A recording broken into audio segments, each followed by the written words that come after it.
Allons-y. Donc, donc Maya, merci d'être avec nous. Peut-être un premier. Rappeler un peu le rôle de France Digital pour ceux qui connaîtraient pas bien cette structure. Et puis, on va revenir sur comment France Digital participe à la souveraineté technologique. Très bien, merci. Bonjour à tous.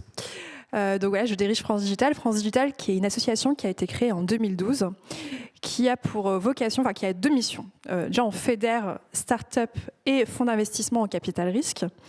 Et notre rôle, c'est de consolider cet écosystème en étant vraiment un réseau business permettant des rencontres au niveau français et européen avec des potentiels investisseurs, des potentiels acheteurs. Et de l'autre, on est aussi, on a une casquette de lobby puisqu'on est vraiment l'organisation qui représente les intérêts de toutes les startups en France auprès des décideurs publics français et européens. Alors aujourd'hui, on est là, on a déjà fait une première table ronde avec plusieurs startups de l'IA générative pour parler justement de souveraineté. Il y a beaucoup de choses qui ont été dites. Et ma première question, c'est autour de ton diagnostic un petit peu sur notre souveraineté actuelle française, européenne face à la Chine en particulier, puis les États-Unis bien sûr. La souveraineté, déjà moi c'est un mot. Ah, il y a Marwan qui vient d'arriver. Voilà, Marwan, qui peut nous rejoindre tout de suite. Mon diagnostic. Donc Marwan de Station F, voilà, qui nous rejoint. Ça doit être indiqué ici, voilà.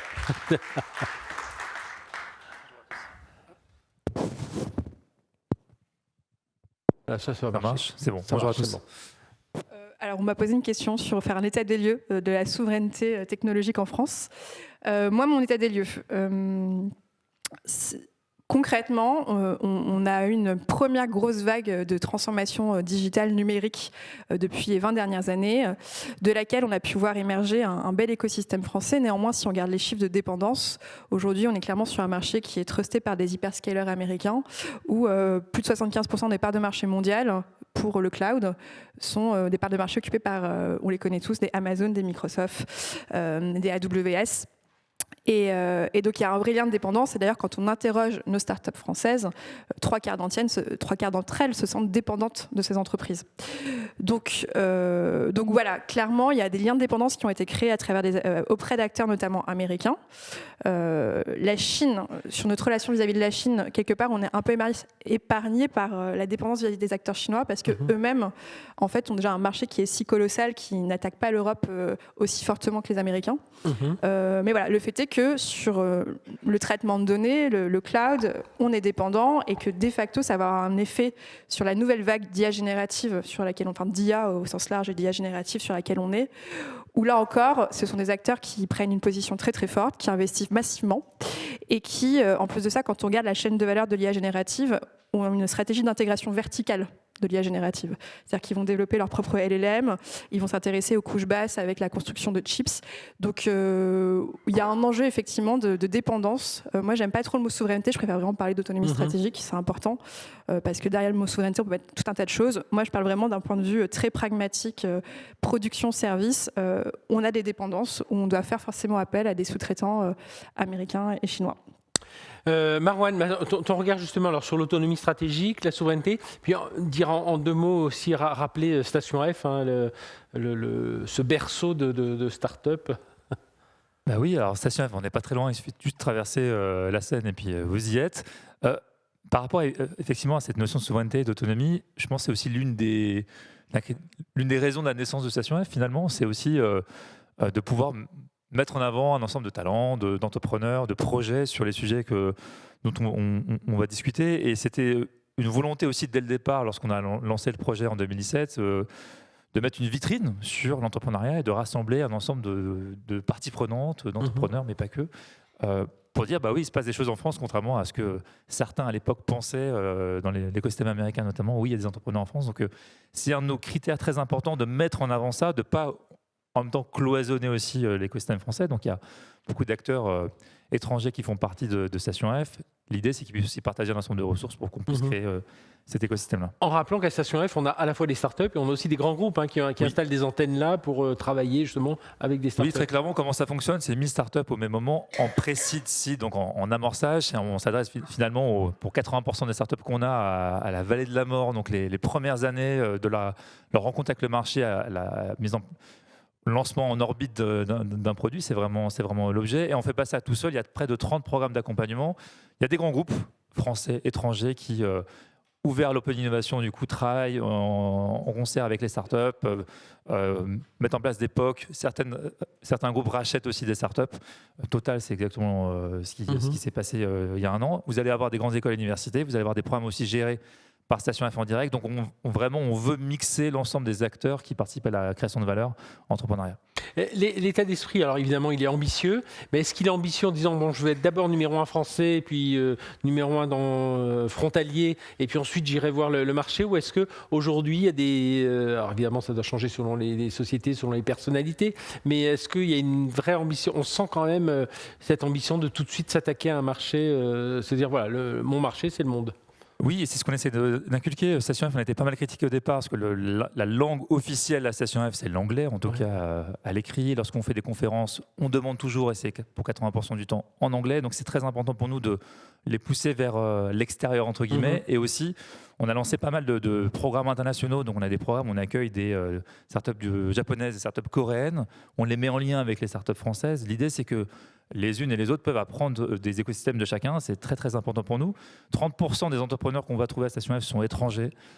C'est pas suffisant. Donc, on fait tout aussi pour sourcer et détecter des talents à l'étranger pour qu'ils viennent se lancer à Station F. Et là aussi pour qu'ils engrainent finalement les autres entrepreneurs français. Donc, dès le départ, on l'a dans l'ADN. Lorsqu'on a annoncé Station F la première fois, on l'a annoncé à Londres. Fin 2016, justement pour montrer, bah oui, ça va être à Paris, oui, ça va être géré par des Français, mais c'est ouvert à tout le monde. C'est très important pour nous. Alors justement, de vos 2 postes d'observation, quelque part, selon vous, c'est quoi quel levier il faut activer justement pour renforcer notre indépendance technologique? Le meilleur levier pour développer des services qui nous permettent d'être indépendants, c'est leur laisser le temps de grandir, l'espace pour grandir. Et donc, ce que disait Merwan est très intéressant, c'est qu'effectivement, nos entreprises, même si on a un marché national qui est intéressant, il n'est pas suffisant dans notamment le développement de services numériques, puisque le principe même, c'est des passages à l'échelle. Donc, avoir une vision uniquement française, c'est trop limitant. Il faut pouvoir aider nos boîtes à accéder à un marché plus conséquent. Et pour ça, il y a plusieurs choses. Il y a 3 ingrédients, je le répète très souvent, il faut des clients, clairement, mais ça nécessite aussi souvent des financements pour pouvoir accélérer très très vite et les bons talents pour développer tout ça. C'est des ingrédients qu'on a, mais pas suffisamment, notamment quand on regarde les montants investis outre-Atlantique. Donc pour permettre à nos entreprises d'accélérer, il faut véritablement qu'il y ait un travail de collaboration d'écosystème. On ne peut pas vivre seul en tant que start-up. On a besoin de clients, de potentiels alliés, de partenaires pour pouvoir se développer. Donc je pense qu'il y a un véritable enjeu à ce qu'on structure un écosystème qui allie start-up, chercheurs, grandes entreprises qui deviennent clientes de ces start-up à l'échelle française déjà, mais surtout à l'échelle européenne. Et aujourd'hui, on n'a pas véritablement ça. On n'a pas de marché harmonisé européen où il est possible de se développer. On regarde très rapidement vers les US, ce qui n'est pas un problème si le marché est là-bas. Mais le fait est que derrière, en plus, les investisseurs vont être américains et in fine, on a pas mal de boîtes qui vont devenir américaine. Oui. Donc on n'a pas ce problème d'autonomie et de souveraineté. Le débat est clos. Donc on a besoin de clients et on a besoin de financement, des financements européens. Aujourd'hui, on a quand même un écosystème qui s'est énormément développé sur les 10 dernières années et on est capable, même si on est sur une stagnation actuelle avec 8 milliards à peu près de relevés l'année dernière, ce qui est une baisse par rapport aux années qu'on a pu connaître précédemment. On est quand même capable de financer des projets très ambitieux. Vous avez tous en tête, je pense, des Mistral AI qui ont connu des gros montants investis très très tôt, ce qu'on n'était pas capable de faire il y a 10 ans. Mais ce n'est pas encore suffisant. Il faut qu'on puisse investir plus massivement dans des filières stratégiques. Et pour ça, une des réponses, en tout cas une des réponses qu'on pose côté France Digital, c'est une union des marchés de capitaux en Europe, qui pourrait être un équivalent des fonds de pension aux États-Unis, qui financent massivement l'innovation. Nous, il faudrait qu'on ait une quote-part de l'épargne européenne qui soit investie directement dans des projets innovants, notamment des startups, et du financement qui ne soit pas de la subvention, mais vraiment du financement en equity ou en précommande. Et c'est un peu un des écueils qu'on observe en Europe, c'est que on est très bon sur les phases de recherche, on subventionne très bien, mais quand il s'agit d'accéder au marché et de vendre du business, là, on est un peu plus mauvais. Et pour juste illustrer sur les rien à ajouter, talent, capital, c'est vraiment ce qui va faire la différence. Jouer aussi sur la norme. On rentre dans des phases un peu peut-être pessimistes des fois d'un point de vue économique, mais il ne faut pas que ça empêche les aspirations entrepreneuriales. Donc là aussi, on est là pour mettre en avant pas mal de rôle modèles pour inciter chacun à se lancer, attirer les talents. Tout ce qui est fait aussi d'un point de vue French Tech Visa, c'est hyper important. D'un point de vue étudiant, il ne faut pas oublier aussi que là, il y a eu des débats l'année dernière sur loi d'immigration, sur les étudiants étrangers. Hyper important que la France soit ce pôle attractif de talents, et puis ces talents restent, ensuite ils peuvent lancer des startups. Et pour illustrer aussi les différences de taille en termes d'écosystème, je suis en train de regarder les chiffres 2024, donc tu disais 7-8 milliards pour la France, UK entre 15 et 17 milliards, l'Allemagne est à peu près au niveau de la France en 2024, les États-Unis c'est 170 milliards, l'Europe c'est 50 milliards. Donc vous voyez quand même les différences de grandeur ces derniers temps. Donc c'est très important de pouvoir accompagner les startups dans leurs dernières séries. Quand on voit des Pascal, quand on voit des Alan, il y a souvent des fonds souverains étrangers qui sont dedans, des Temasek, Singapour notamment. Donc pour l'instant, l'Europe a du mal à accéder à certains tours de financement, même si d'un point de vue amorçage série A, il y a des grands bonds en avant qui ont été faits depuis 10 ans. Même si on commence à voir c'est un peu ces flagships, c'est Alice et Bob, c'est Candela, c'est Pascal dans le quantique, c'est Mistral, c'est Lighton. Enfin voilà, on a plusieurs sociétés qui marchent bien. On en a eu plusieurs ici dans l'IA. C'est important d'avoir ces entreprises un peu qui montrent que ça peut marcher. Oui, parce que c'est intéressant. Moi, quand j'ai commencé ma petite carrière pro, le débat c'était autour du cloud computing et du retard de l'Europe sur le cloud par rapport aux providers américains, qui sont maintenant les providers de l'IA. Il y a différents secteurs stratégiques qui vont façonner l'écosystème tech les 10, 15, 20 prochaines années. L'IA, effectivement, il y a beaucoup de choses, tu as tout dit, Maya, sur les grosses levées de l'année dernière. On parle de 6 milliards pour des Anthropic, 6 milliards pour des XAI, enfin, c'est colossal. En France, on n'a pas l'une des plus grosses levées au niveau européen, c'est quand même un Poolside. Des entrepreneurs étrangers d'ailleurs qui ont relocalisé leur start-up IA en France, donc il y a quand même des super nouvelles. Mistral est encore présent. On est l'un des pays avec les meilleurs acteurs IA en Europe en tout cas.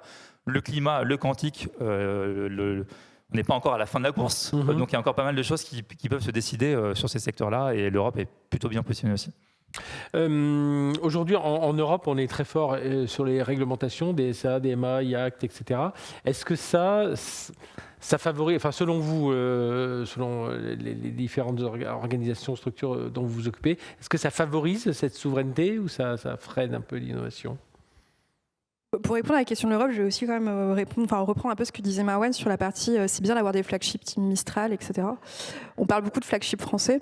Et en fait, ce dont on se rend compte quand on va en Europe, c'est que, par exemple, en France, on est assez fiers de OVH, Scaleway, qui sont quand même parmi les plus gros providers du monde, même s'ils sont, on va dire, à la 15e position.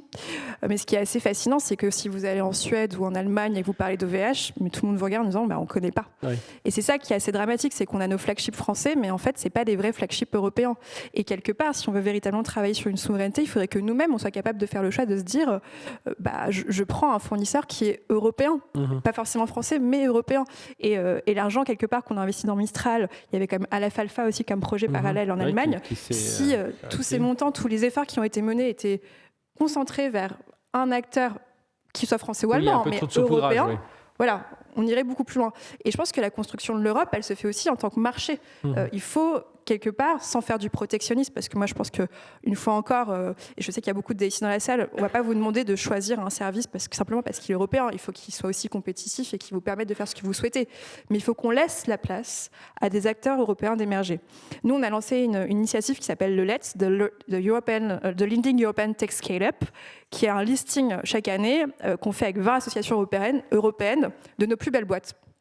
C'est un listing de près de 300 entreprises. Vous en connaissez 40, alors qu'il y a plein d'autres très beaux providers en Europe. Oui. Et donc, il faut se faire cet effort-là de connaissance de notre marché, parce qu'en fait, c'est pas tellement technologiquement qu'on est mauvais, c'est aussi sur notre capacité à vendre. Et là, où sont super bons les Américains, c'est sur leur fast marketing, et les fonds qui sont investis vont beaucoup dans la vente. On le voit avec OpenAI, c'est une annonce par jour, même si c'est complètement... Oui, ils ont même fait les 12 jours d'OpenAI, où chaque jour, il y avait une annonce en novembre-décembre. Donc, mais effectivement, nous, par exemple, on va avoir des grands acteurs américains qui sont positionnés à Station F, on les veut, ils ont des ressources incroyables et ça aide l'entrepreneuriat local. Mais aussi, on est ravis de bosser avec des OVH ou des Cegid qui sont aussi basés à Station F. Un Cegid, c'est l'un des plus gros acteurs tech en France. On est très heureux de les voir se rapprocher du monde startup et effectivement, il y a beaucoup d'acteurs locaux qui ne sont pas assez mis en avant, qui ne sont pas assez bien brandés peut-être, mais il y a des talents incroyables, des solutions incroyables. D'accord. Et je reviens sur mes histoires de DSA, DMA, réglementation. Là, est-ce que ça peut favoriser nos entreprises? Tout à l'heure, on disait dans la table ronde sur l'IA, certains disaient bah oui, ça montre à l'étranger, ça montre qu'on peut être capable de répondre à des enjeux réglementaires, donc ça peut être une force quelque part. Oui, puis vous voyez la RGPD à l'époque, elle a quand même inspiré pas mal de réglementations dans d'autres zones. Donc je pense que ça permet de créer un espace concurrentiel hyper important parce que, pas se mentir, ce sont des plateformes qui sont systémiques. Donc nous, on a besoin de voir des nouveaux entrepreneurs, on a besoin qu'ils aient de la place aussi pour lancer des nouveaux projets. Et ça va aussi donner un branding aux startups européennes d'un point de vue climat, d'un point de vue IA. Vous voyez très bien ce qui s'est passé avec XAI. À l'époque, M. Musk demandait un ralentissement de la roadmap IA d'OpenAI. Maintenant qu'il a rattrapé le sujet, c'est moins un problème. Donc c'est intéressant de voir comment l'IA européenne va se développer, va, j'espère, se différencier de certaines pratiques qui se font ailleurs. Oui, sans compter la partie efficacité énergétique aussi. Ouais. Faut pas se leurrer, mais quand on interroge nos entrepreneurs, nous, notre travail, c'est justement de veiller à ce que la régulation ne freine pas trop nos entrepreneurs. Et clairement, on est parfois sur une surrégulation avec des transpositions au niveau national du droit européen qui sont hyper complexes et qui viennent forcément impacter les roadmaps de développement. Et c'est pas la seule direction qu'on doit prendre. Et en fait, moi, ce qui me chagrine un peu, c'est que, notamment, et je pense que quelque part, c'est aussi un bon lobby des US, on n'arrête pas de dire, voilà, on innove aux US, on copie en Chine et on réglemente en France. En Europe, il faut qu'on arrête avec ce discours-là, parce que déjà, en plus, en Chine, ils font pas que copier, ils sont quand même hyper bons. Et puis, nous, il faut qu'on soit connus. Selon les États américains, certains Américains qui réglementent aussi pas mal. Exactement. Non, mais après, tout ça pour dire que je pense que de toute façon, il faut qu'il y ait un véritable travail pour que la réglementation elle se fasse au bon rythme et qu'elle soit pas trop contraignante. Et il faut que des acteurs, et c'est tout le rôle de France Digital d'ailleurs, de pouvoir siéger dans des comités de régulation, de pouvoir faire du lobby, d'être toujours d'être présent en France, à Bruxelles, pour faire en sorte que nos acteurs soient entendus. Parce que tu parlais de rapport de grandeur, enfin, le nombre de lobbyistes de GAFAM à Bruxelles par rapport au nombre de lobbyistes pour les petites PME, on est vraiment sur un rapport de 1 à 10. Donc il faut qu'on soit capable d'être dans ces discussions-là. Ça, c'est pour le côté un peu négatif de oui, je pense qu'il y a quand même une surrégulation. Néanmoins, et c'est peut-être la chose dont on peut être fier en tant qu'Européen, c'est qu'on a une vision de la tech qui est un peu différente, où on va réguler parce qu'on a envie de donner des bonnes guidelines. Le texte sur l'IA Act, à l'origine, c'était quand même pour vérifier qu'il n'y ait pas de usage à risque de l'intelligence artificielle. Et ça, philosophiquement, je trouve que c'est quelque chose de très bien. Et dans ce qui se passe aujourd'hui dans le contexte géopolitique actuel, où notamment on a un Trump qui va bientôt prendre sa place de président et qui va vouloir tout déréguler, donc nécessairement ça va faire un appel d'air pour les capitaux, tout le monde va vouloir investir là-bas, mais je pense aussi que ça peut être une formidable opportunité pour nous de dire, nous on fait les choses différemment, nous on a des valeurs et on ne fait pas l'innovation simplement pour innover et faire du business. On est persuadé que l'innovation peut être aussi une notion de progrès social, environnemental. Et c'est comme ça peut-être qu'on va pouvoir gagner la bataille des talents, notamment des chercheurs. J'en parle avec beaucoup de chercheurs. Il y en a de plus en plus côté US qui regardent vers la France, même s'ils ont beaucoup de moyens là-bas. Ils disent qu'ici, on a les bonnes valeurs pour développer des bonnes recherches. Donc, tout ça pour dire que oui, je pense qu'il ne faut pas trop réguler. Il faut savoir aussi s'adapter et notamment laisser la place aux acteurs émergents. Parce qu'aujourd'hui, ceux qui gagnent la bataille de la régulation, c'est ceux qui ont moyen de s'y conformer. Et c'est le principal problème. Ouais. Quand on sait qu'un IA Act, en moyenne, pour une petite entreprise, c'est 50 000 € de mise en conformité, 50 000 € sur un petit PNL, ça compte. Donc oui, il faut faire attention à ça. Mais je suis quand même très fière d'avoir des valeurs européennes. Et ça peut être un super atout d'attractivité. Et il y a des pistes, notamment le fameux rapport Mario Draghi, qui parle notamment de ça, en parlant de bac à sable réglementaire. Et plutôt que tout cloisonner, peut-être y allons... Oui, c'est un rapport qu'il faudrait d'ailleurs remettre beaucoup plus au premier plan. Dernière question tous les deux. 2030, pour vous, ça ressemblera à quoi, la souveraineté technologique ? Ces sujets... mais il y a des enjeux, climat, IA, quantique sont des sujets clés. Climat, pas mal de débats autour de la fusion nucléaire, etc. Notamment. Nous, ce qui est important, c'est comment on arrive à renforcer les partenariats grands groupes start-up. On voit énormément de rapports, Atomico et d'autres sur la scène européenne. La partie acquisition en Europe, elle est vraiment M&A, elle est vraiment limitée par rapport aux États-Unis. On a des super start-up à Station F, mais génial. Par exemple, l'année dernière, on a 2, une rachetée par Samsung, une rachetée par Apple. Ces boîtes-là, elles étaient mises en avant dans de la femtech et dans l'IA et l'émotion IA. rachetés par des acteurs étrangers. Donc c'est important de pouvoir renforcer ces collaborations, ces rencontres entre startups et grands groupes locaux, parce qu'il y a pas mal de choses qui peuvent se faire. 2030, c'est dans le longtemps et en même temps, c'est trop proche quelque part. Je pense que des vrais chantiers de création de filières qui nous permettent de vraiment devenir leader mondial, ça prend plus de temps que 5 ans. Donc, je ne suis pas sûre qu'on aura encore réussi à faire le bon chemin, mais si on arrive à tout s'aligner au niveau européen et à avoir effectivement le sursaut qu'on attend et à décider quels seront les prochains Airbus sur des nouvelles technologies, moi j'ose espérer que oui, en 2030, ce ne sera pas une souveraineté, mais qu'on aura réussi à créer des interdépendances avec les US et la Chine pour se sentir un peu plus souverain. Oui, en étant bien vu comme un bloc technologique aussi, nous, au milieu de ces deux-là. Merci à tous les deux de nous avoir accompagnés pour le début de cette deuxième partie de la matinée.